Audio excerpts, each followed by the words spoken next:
Europe 1 Sport, Lionel Rosso.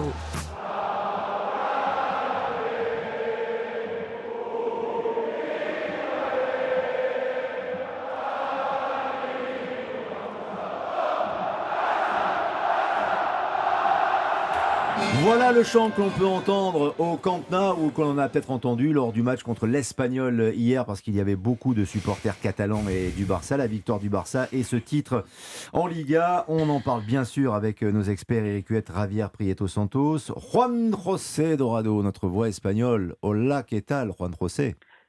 Buena tarde, buena nuit, comme on dit en catalan, hein. Buenas noches. Ça, c'est magnifique. Et puis Anthony qui nous a appelé au 01 80 20 39 21, numéro non surtaxé d'Europe 1, le nouveau standard, et auditeur d'Europe 1, supporter du Barça. Bonsoir Anthony.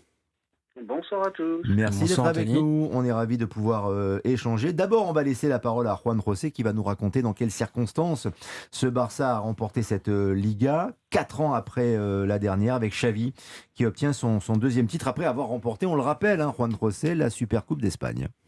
Et oui, et la dernière Liga, c'était en 2019, et celle-là qu'il vient de remporter, c'est la 27e Liga pour le Barça. Et ils l'ont fait de la plus belle des manières, parce qu'ils l'ont fait chez l'Espagnol de Barcelone, son voisin. C'était lors d'un derby, le dernier derby d'ailleurs de Sergio Busquets. Et à la fin du match, les joueurs du Barça ont voulu fêter ça au milieu du terrain, sauf qu'il a fallu piquer un dernier sprint parce que le terrain a été envahi par les ultras de l'Espagnol de Barcelone, et il fallait, et pour éviter d'être lynché, de rentrer vite fait dans le vestiaire de l'Espagnol et de Barcelone, mais eux, ils ont pu aujourd'hui quand même se rattraper parce que dès 18h, le bus impérial a parcouru les 7 km du parcours qui avait été dessiné dans la ville de Barcelone pour que des dizaines et des dizaines de milliers de Catalans, des supporters du FC Barcelone, aillent crier leur joie de voir à nouveau le Barça au plus haut et sportivement parlant, même si c'est vrai ça a été assez compliqué, mais aujourd'hui ils ont pu fêter, comme je vous le disais, le 27e titre de Liga. Donc ce soir c'était la fête officielle, c'est ça, la fête officielle pour le Barça, Juan José Dorado, sachant qu'il y a eu un envahissement de terrain hier et que les joueurs du Barça ont dû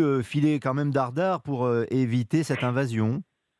Oui, tout à fait. D'ailleurs, ils étaient en train si vous avez vu les images, ils étaient en train de fêter tout ça au milieu du terrain. Et tout d'un coup, donc, il y a des dizaines de supporters ultra qui sont rentrés. Et donc, c'est ce dernier sprint pour rentrer dans le vestiaire, parce qu'effectivement, ça aurait pu dégénérer assez gravement si les supporters des ultras de l'Espagnol de Barcelone les avaient coincés sur le terrain. Mais la fête a été officielle, c'était aujourd'hui. Ils étaient accompagnés d'ailleurs de l'équipe féminine qui est aussi championne d'Espagne et championne de la Supercoupe d'Espagne. Donc grosse fête aujourd'hui du côté de Barcelone pour fêter ce 27e titre. Trop fort le Barça. Anthony, vous êtes content? Vous avez suivi cette victoire, ce nouveau titre pour le Barça et le jeu produit aussi cette saison par ces Catalans en Liga? Bien sûr, mais ça fait toujours plaisir, un petit titre en plus fêté sur la pelouse de l'Espagnol, c'est toujours la petite cerise sur le gâteau. On va pas se mentir, mais c'est vrai que c'était un Barça un peu différent de ce qu'on a pu connaître au niveau des dernières années. Il y a qu'à voir les stats en termes de Liga, avec la meilleure défense. C'est des choses auxquelles on n'a pas été habitué, très clairement. Un peu moins de jeu porté par les pépites comme Pedri, Gavi qui ont fait une saison exceptionnelle, Araujo derrière qui est monstrueux. Globalement, franchement, une bonne saison avec le gros point noir au niveau européen quand même, on va pas se mentir, qui fait très mal et ça fait plusieurs saisons. Donc on a mangé notre pain noir pendant quelques années. Être champion comme ça 4 journées avant la fin face au Real, c'est toujours ça de prix. Avez-vous le sentiment, Anthony, que le Barça est sorti de ce qu'on pourrait appeler une crise sportive grâce à ce titre confirmé en Liga? Ça reste à confirmer, même s'il y a quand même du mieux à tous les niveaux, que ce soit financier, que ce soit sportif, l'émergence des jeunes qui font vraiment du bon boulot, Xavi qui est arrivé et qui a imposé sa patte sur laquelle personnellement je ne m'attendais pas à voir une équipe aussi solide, mais ça reste à confirmer l'année prochaine. Il faut voir ce qui va se passer l'année prochaine. En plus, signe du destin, le Barça va jouer sur l'ancien stade de l'Espagnol. pendant les travaux de rénovation du Camp Nou. Donc ça reste à voir, ça reste à confirmer pour moi encore. Mais en tout cas, et avant que je cède la parole à Eric Huet et à Javier Prieto Santos, Juan José Dorado, il y a beaucoup de joueurs, c'est vrai, Anthony les a cités, qui ont construit, qui ont bâti cette victoire, ce titre en Liga. On aurait pu citer Lewandowski aussi, qui s'est formidablement bien adapté, qui a encore marqué 2 buts, je crois, hier soir. Mais l'homme providentiel, celui qui incarne ce Barça cette année et ce titre, c'est Xavi.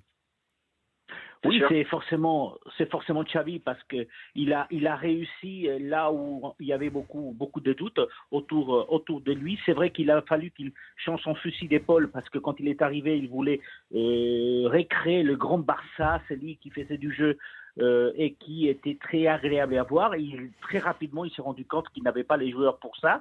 Et donc, d'ailleurs, vous savez comment on appelle le Barça, c'est l'unicerisme, le 1-0. Ils ont fait 11 fois cette saison en Liga un résultat des 1-0, mais Xavi a réussi donc avec quand même des joueurs d'exception parce que Ter Stegen, le meilleur gardien qui est au sommet des honneurs, avec des joueurs comme Koundé et bien sûr Lewandowski, vous l'avez cité, Lewandowski qui va devenir certainement le meilleur buteur du championnat espagnol, même si le Barça est trop dépendant de Lewandowski puisqu'il a marqué 21 buts des 64 buts marqués par le Barça en Liga, c'est-à-dire un tiers de buts ont été marqués par Lewandowski. Le 12e buteur du Barça, c'est Rafinha avec 7 buts. Donc il y a des choses encore à corriger, mais surtout Xavi va continuer et surtout il s'est donné la possibilité de recruter, surtout de faire monter des jeunes. Plus d'une dizaine de jeunes de la Masia ont eu des minutes avec le Barça. On a parlé des Gabi, on a parlé des Baldé, des Ansu Fati s'il ne part pas, mais il y a quelques semaines, on a parlé de Jamal Lamine, 15 ans, et qui a débuté avec le FC Barcelone. Donc, les structures, elle est là, la colonne vertébrale, elle est là. Maintenant, Xavi va falloir continuer, effectivement, et prouver qu'en Champions League, il est capable d'aller au-delà de la phase des groupes. Javier Prieto Santos, vous qui connaissez bien le football espagnol, est-ce que ce Barça-là, celui de Xavi, entraîneur, vous plaît, vous séduit ? Est-ce que c'est le Barça avec les valeurs que véhicule ce club depuis tant d'années ?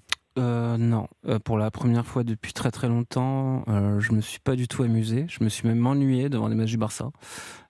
Et c'est ma petite déception concernant Xavi, qui pour l'instant a eu le mérite de remporter cette Liga, comme l'a dit Juan José, il le faisait plus depuis 2019. Mais quand on est supporter du Barça, c'est gustar y ganar. Gustar, c'est prendre du plaisir et gagner. Pour l'instant, il n'y a qu'une partie du contrat qui a été remplie, c'est gagner.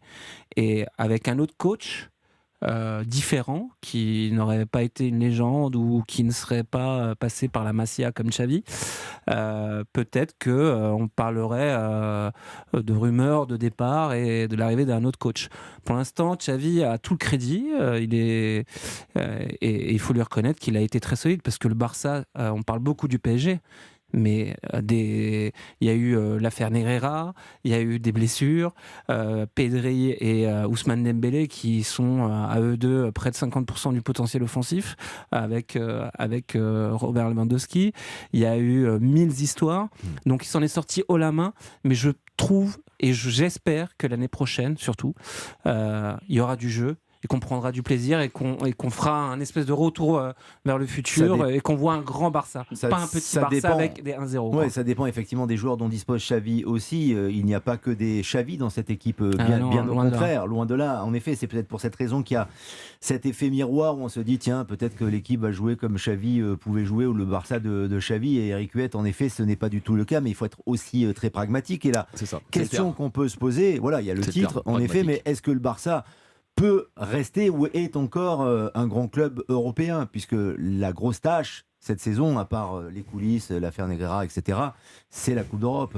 C'est la Coupe d'Europe, c'est le fait d'avoir été sorti de la Ligue des Champions et de ne pas avoir été au bout de la Ligue Europa. Et c'est vrai que là, on attendait le Barça, il faisait partie des favoris. Mais vous l'avez dit, c'est un Barça pragmatique. J'ai en mémoire le taux de possession de balles contre le Real Madrid en demi-finale allée de la Coupe du Roi. Lorsque le Barça s'impose 1-0 à Madrid, 36%. J'ai rarement vu un Barça avec aussi peu de possession de balles. Mais ça tombe bien que tu en parles, parce que justement, Xavi s'était défendu en disant mais contre ce Real Madrid-là, si vous vous jetez à l'attaque, si vous faites si vous proposez une autre tactique, vous vous faites manger. Et il a essayé de regarder le Real dans les yeux, ils se sont mangés au retour 4-0. C'est exactement. Donc lui, il voulait un Barça dominant. Après, je me mets à la place d'Anthony, supporter, et il voit son son club sacré.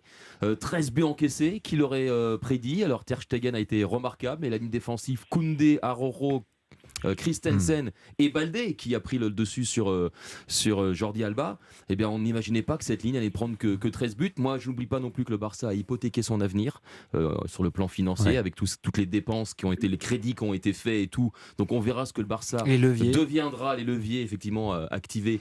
On verra ce que le Barça deviendra dans les 5 prochaines années, mais en attendant il faut savourer, et je me mets à la place d'Anthony, il doit passer quand même un très bon moment. Alors un très bon moment, Anthony, par rapport au titre, mais en effet, est-ce que vous adhérez à ces résolutions pragmatiques de défense? C'est-à-dire que quand on dit, ça paraît presque antinomique, le Barça meilleure défense, qui encaisse peu de buts, c'est à peine croyable, Anthony. Non, c'est vrai que c'est pas ce à quoi on a été habitué ces dernières années, mais il faut se dire aussi que Xavi, comme vous l'avez dit, il est hyper pragmatique. Il a bien vu au début qu'il n'avait pas les joueurs pour faire du Guardiola non plus. Faut se dire aussi qu'en plus il va y avoir le départ de Busquets à gérer. Il y a un mercato à mettre en place de manière efficace, mais avec les moyens financiers qui vont être limités. Il faut un arrière droit, la ligne défensive hyper solide, Ter Stegen monstrueux. Le milieu, si Pedri est opérationnel et qui se crame pas ou qui se blesse pas, pour le coup, ça devrait tenir l'année prochaine. Il faut des ailiers et ça peut bien se passer. Mais on est à la première étape, bien très sûr. clairement. La saison prochaine, Lionel Messi au Barça, vous dites oui? Je vais peut-être faire hurler pas mal de socios, mais je dis non. Oula. Ah, et pourquoi? Je dis non parce que pour l'hommage, je dis oui. Parce qu'il n'a pas eu la fin qu'il mérite à Barcelone, et ça, on est tous d'accord sur le sujet. Mais je pense que Xavi est en train d'écrire une nouvelle page et repartir en arrière avec Léo, malgré tout ce qu'il a apporté au club. Au niveau financier, on va se tirer une balle dans le pied. Il va vampiriser les ballons au maximum. Il n'a plus la vivacité d'avant. Les joueurs adverses vont tirer. Je suis pas confiant. Pour le côté hommage, je suis pour, mais pour le jeu et l'évolution vers l'avenir. Et la performance surtout. Ouais. Merci de nous avoir accompagnés.